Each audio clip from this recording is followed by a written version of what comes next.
ರಾಮ ಶ್ರೀಮದ್ ವಾಲ್ಮೀಕಿ ರಾಮಾಯಣ ಅಯೋಧ್ಯಾಕಾಂಡ. ಮುಂಜಾನೆ ರಾಜ ಪುರೋಹಿತರು, ಬ್ರಾಹ್ಮಣರು, ಅಮಾತ್ಯರು, ವಿವಿಧ ಮುಖ್ಯ ಅಧಿಕಾರಿಗಳು ಸೂರ್ಯೋದಯದ ನಂತರ ಪುಷ್ಯ ನಕ್ಷತ್ರ ಕರ್ಕಟಕ ಲಗ್ನದಲ್ಲಿ ರಾಮನ ಅಭಿಷೇಕಕ್ಕೆಂದು ಸಂತೋಷದಿಂದ ಎಲ್ಲರೂ ನೆರೆದಿದ್ದರು. ಅದಕ್ಕೆಂದೇ ದ್ವಿಜರು ನಾನಾ ಸ್ಥಳದಿಂದ ಪವಿತ್ರ ಜಲ ತುಂಬಿದ ಸ್ವರ್ಣ ಕಲಶಗಳನ್ನು ಜೋಡಿಸಿದ್ದರು.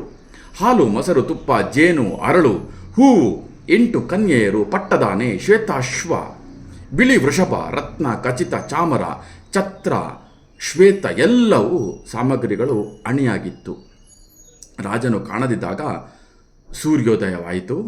ಎಲ್ಲವೂ ಸಿದ್ಧವಾಗಿದೆ, ಇದನ್ನು ರಾಜನಿಗೆ ತಿಳಿಸುವುದು ಯಾರು ಎಂದು ಮಾತನಾಡುತ್ತಿರುವಾಗಲೇ ಸುಮಂತ್ರನು ಅಲ್ಲಿಗೆ ಬಂದನು. ಅವರು ತಾನು ರಾಜಾಜ್ಞೆಯಂತೆ ರಾಮನನ್ನು ಬೇಗ ತರಲು ಹೊರಟಿದ್ದೇನೆ. ರಾಜನಿಗೆ ಹಾಗೂ ವಿಶೇಷವಾಗಿ ರಾಮನಿಗೆ ಪೂಜ್ಯರಾದ ನಿಮ್ಮ ಸುಖಕ್ಷೇಮವನ್ನು ಅವರ ಪರವಾಗಿ ನಾನು ಕೇಳುತ್ತಿದ್ದೇನೆ ಅಂತ ಹೇಳ್ತಾರೆ. ರಾಜನಿಗೆ ಜನರೆಲ್ಲ ಬಂದದನ್ನು ತಿಳಿಸುವೆ ಎಂದು ಸುಮಂತ್ರನು ಅವನಿಗೆ ಸದಾ ತೆರೆದಿರುವ ಅಂತಃಪುರವನ್ನು ಪುನಃ ಪ್ರವೇಶಿಸಿ ಶಯನ ಗೃಹದ ಬಳಿ ನಿಂತು ಮಹಾರಾಜರ ವಂಶ ಗುಣ ವರ್ಣನೆಗಳನ್ನು ಸ್ತುತಿಸತೊಡಗುತ್ತಾನೆ. ಇದನ್ನು ಕೇಳಿದ ರಾಜನು, ಸೂತನೇ, ರಾಮನನ್ನು ಕರೆದುಕೊಂಡು ಬಾ ಎಂದು ಹೇಳಿದ್ದನ್ನು ಯಾಕೆ ಪಾಲಿಸಲಿಲ್ಲ? ನಾನು ಮಲಗಲಿಲ್ಲ, ರಾಘವನನ್ನು ಕರೆದುಕೊಂಡು ಬರೋನಾಗು ಎಂದು ಹೇಳ್ತಾನೆ. ರಾಜನ ಮಾತನ್ನು ಕೇಳಿ ಅವನಿಗೆ ಶಿರಸ ವಂದಿಸಿ ಪ್ರಿಯವಾದ ಕೆಲಸವನ್ನು ನೀಡಿದ್ದಾನೆ ಎಂದು ಸಂತೋಷಿಸುತ್ತಾ ಅರಮನೆಯಿಂದ ಹೊರಟು ರಾಜ ಮಾರ್ಗದಲ್ಲೆಲ್ಲವೂ ಧ್ವಜ ಪತಾಕೆಗಳು ಹಾರಾಡುತ್ತಿದ್ದವು.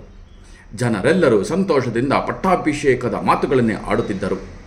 ಅವನು ಕೈಲಾಸ ಸದೃಶನಾದ ನಾನಾ ಅಲಂಕೃತವಾದ ಬಹು ಕಕ್ಷೆಗಳ ರಾಮನ ಶ್ವೇತ ಭವನವನ್ನು ಕಾಣ್ತಾನೆ. ಬಂಗಾರದ ಪ್ರತಿಮೆಗಳು ಮತ್ತು ರತ್ನಗಳಿಂದ ಕೂಡಿದ ಗೋಡೆಗಳು, ಸ್ವರ್ಣ ಮಾಲೆಗಳಿಂದ ಅಲಂಕರಿಸಿದ ಬಾಗಿಲುಗಳು, ನಾನಾ ಪಕ್ಷಿ ಸಮೂಹಗಳು, ಚಂದನ ಅರಗುಗಳಿಂದ ಸುವಾಸನೆ ಕೂಡಿದ ಅರಮನೆಯು ಕುಬೇರನ ಭವನದಂತಿತ್ತು. ಒಳ್ಳೆಯ ಕುದುರೆ ಹೂಡಿದ ರಥದಲ್ಲಿ ಸಾರಥಿಯು ಈ ಎಲ್ಲವನ್ನು ನೋಡುತ್ತಾ ಮೇರು ಪರ್ವತದಂತೆ ವಿರಾಜಿಸುತ್ತಿರುವ ರಾಮನ ಭವನವನ್ನು ನೋಡಿದನು.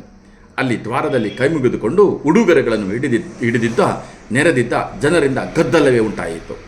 ಅವನು ಮಹಾಮೇಘದಂತೆ ಇದ್ದ ಮಹಾಕಾಯ ರಾಮನ ಆನೆ ಶತ್ರುಂಜಯನನ್ನು, ಅಲಂಕೃತ ಕುದುರೆ, ರಥಗಳು, ಅಮಾತ್ಯರು, ಮುಖ್ಯರು ಎಲ್ಲರನ್ನೂ ಕಂಡನು.